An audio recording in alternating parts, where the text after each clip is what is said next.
ప్రతి జనముల నుండి ఆయనకు భయపడి నీతిగా నడుచుకున్న వానిని ఆయన అంగీకరించను. ఆమేన్.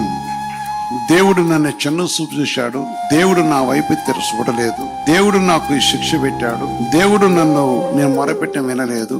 ఒక సహోదరుడు నాతో మాట్లాడుతూ హృదయం అంతా కాయగాసిపోయింది అన్నాడు. హృదయం కన్నులు కాయగాసి అన్నాడు. హృదయం అంతా కూడా బండైపోయిందయా అన్నాడు. కారణం ఏంటంటే కన్నీరు కార్చి చాలా కష్టంలో ఉన్నాడు.